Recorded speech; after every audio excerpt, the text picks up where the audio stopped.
Ini pertama kali saya sampai di Taiwan. Ya, pertama kali sampai ke sini dan ketika tiba saya disambut dengan petugas ramah, ternyata orang Indonesia. Iya, dan pengalaman yang unik tuh.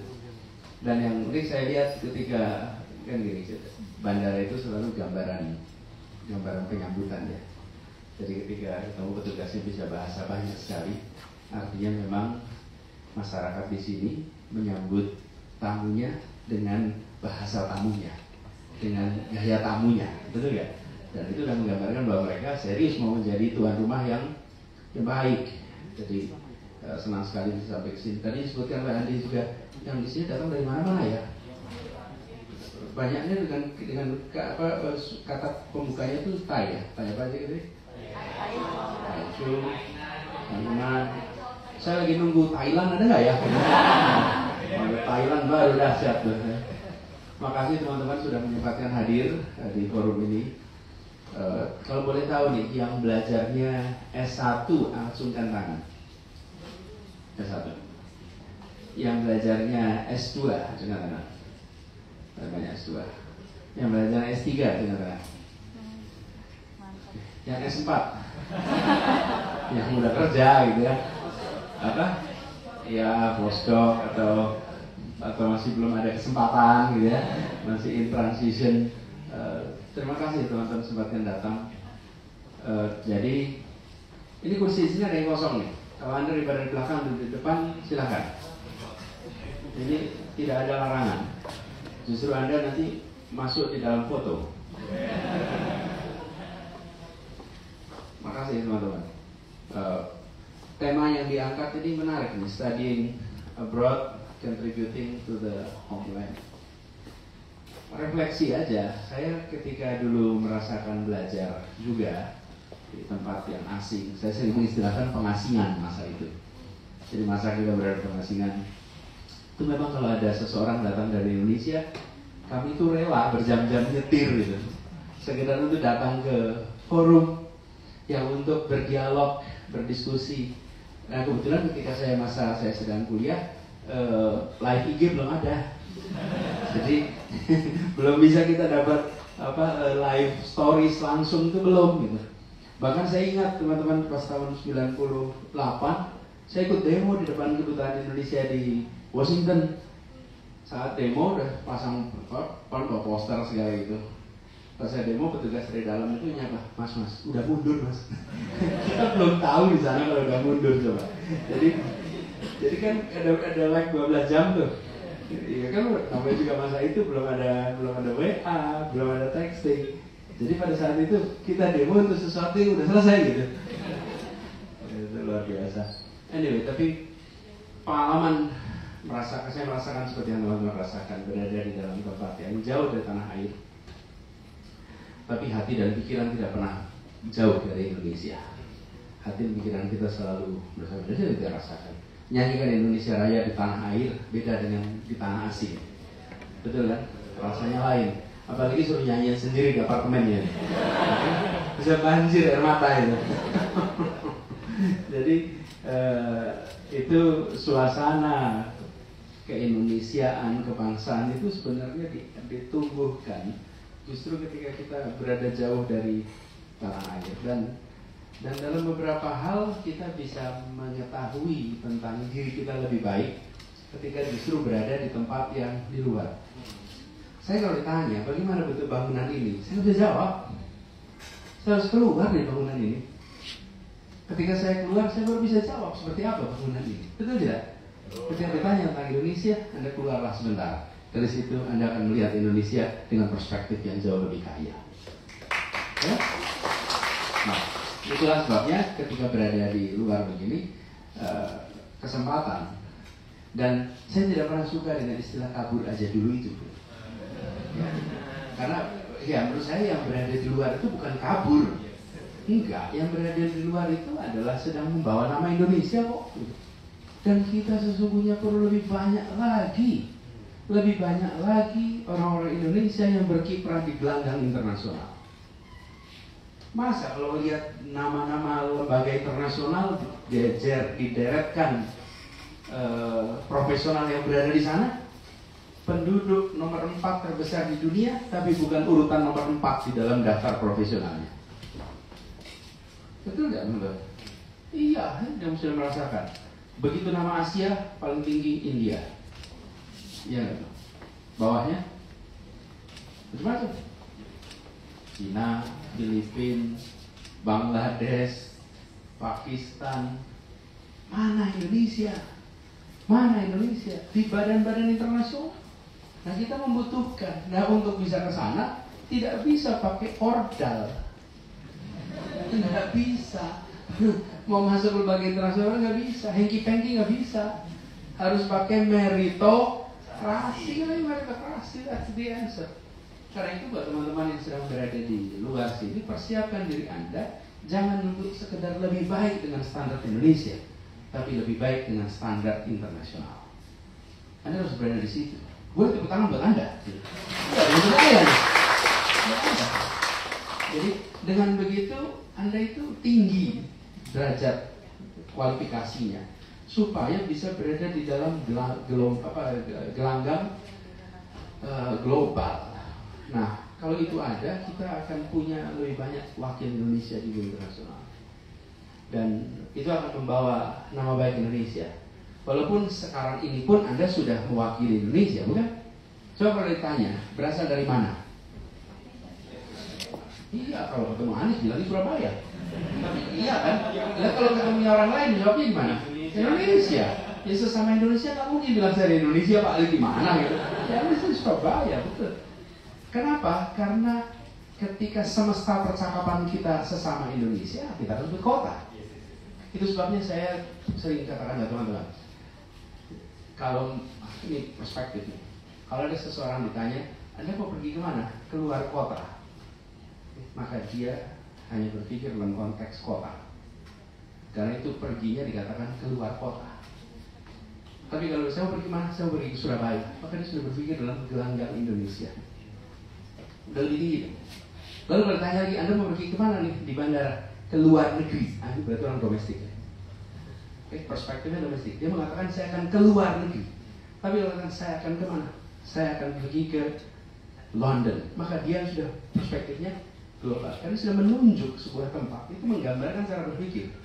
Jadi saya kalau orang bilang keluar kota, berarti orang dalam kota.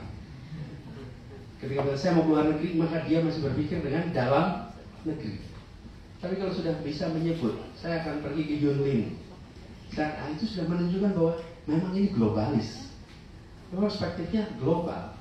Nah, ketika kita ngobrol begini, kan sesama Indonesia, maka Anda menyebut nama kota, karena kita semestanya adalah kota. Nah, ketika kita berada di dalam kancah internasional, ditanya berasal dari mana, Surabaya di mana, Mas?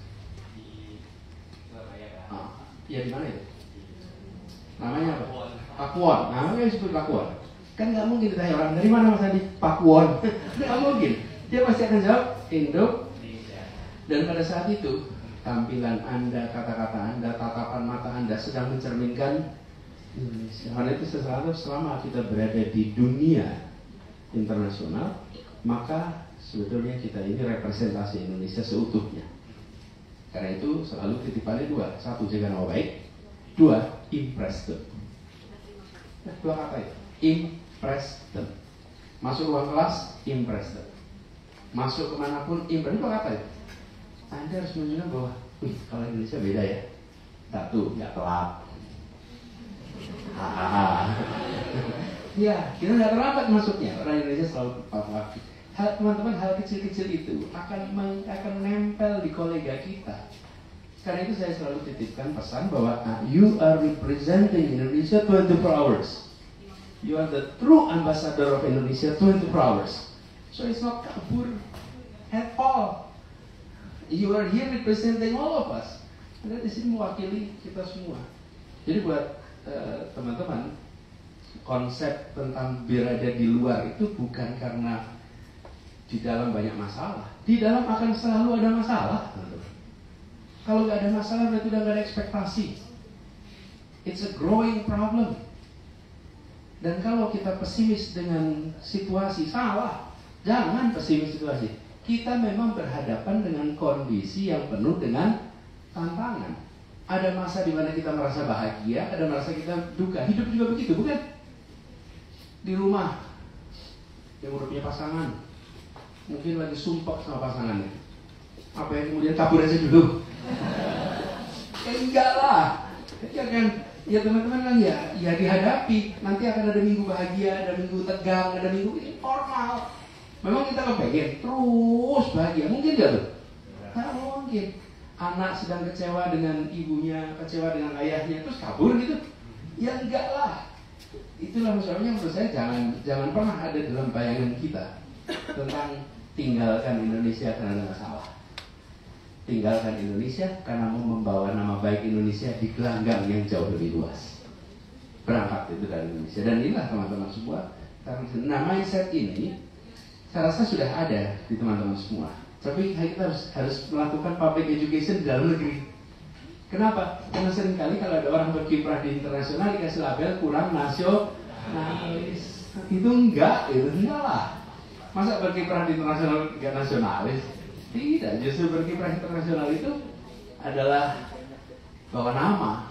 Nah, ini mindset yang di dalam negeri kita harus berusaha untuk melakukan public education. Gimana caranya? Public education dengan menunjukkan pribadi-pribadi berprestasi di gelanggang internasional, sehingga lihat, oh iya ya, berada di luar itu memang membawa nama baik.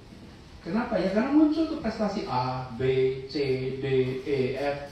Aha, memang pergi keluar itu bikin kita bangga. Nah, ini harus lebih banyak. Jadi teman-teman semua di sini bersiaplah untuk melakukan itu. Jadi teman-teman punya misi. Misinya adalah membuat Indonesia namanya lebih baik di internasional. Tujuannya satu, nama internasional. Yang kedua, buat di dalam negeri. Supaya di dalam negeri juga lebih banyak dari kita yang merasa bahwa di luar itu adalah untuk berkiprah. Jadi teman-teman, contributing to the homeland itu juga tidak harus dikerjakan nanti pada saat sudah pasca kuliah. Tapi contributing to the homeland itu bisa dikerjakan pada masa kuliah. Saya ingin tanya di sini teman-teman. Siapa yang tumbuh besarnya di kota yang bukan first tier? First tier itu seperti Jakarta, Jogja, Bandung, Medan, itu first tier. Tapi di mana Anda? Banyuwangi. Itu bukan first tier ya, Banyuwangi. Oh, di desanya. Oke. Anda? Kabupaten Goa. Purwokerto. Takengon, Aceh. Saya pernah ke sana, kopinya enak sekali. Anda? Gerobokan. Oh iya, jalannya luar biasa di sini. Bener gak tuh? Oh, saya naik mobil jalan itu goncang-goncang betul ya, Pak. Goncangnya top di sana itu. Jadi kalau ibu hamil tua jangan lewat sini. Anda mana? Batam. Anda? Temanggung. Waduh, cengkeh top di situ. Anda? Bengkalis, Riau. Kita pernah ada mahasiswa anak-anak di Pulau Rupak gitu. Bengkalis. Bangka Tengah ada. Pati Kabupaten Bangka. Bangka ada. Kediri. Ya. Cianjur, Jawa Barat. Cianjur. Ya, ayo langsung. Magelang. Sumbawa. Karawang. Jombang. Magelang itu kota tertua di Indonesia. Yuk, ada? Ya, dua-duanya aja. Saya Lampung ada. Nih, teman-teman. Ya, banyak sekali kita dari seluruh wilayah Indonesia nih. Bukan saja dari kota-kota first tier, kota-kota yang besar di Indonesia. Teman-teman, kirimin dong video Anda di kampus di sini. Kemana? Ke SD, ke SMP, ke SMA, tempat Anda sekolah. Kirimin, ceritain ini loh perpustakaannya di universitas kami di sini. Kenapa sih? Biarkan Anda jadi mimpi mereka. Dibuat diri Anda jadi mimpi adik-adik kelas Anda. Supaya di Bengkalis itu, di Bengkalis, anak-anak di pulau-pulau kecil-kecil, yang tidak keluarganya tidak punya percaya diri bahwa anaknya itu pandai. Keluarganya tidak percaya diri.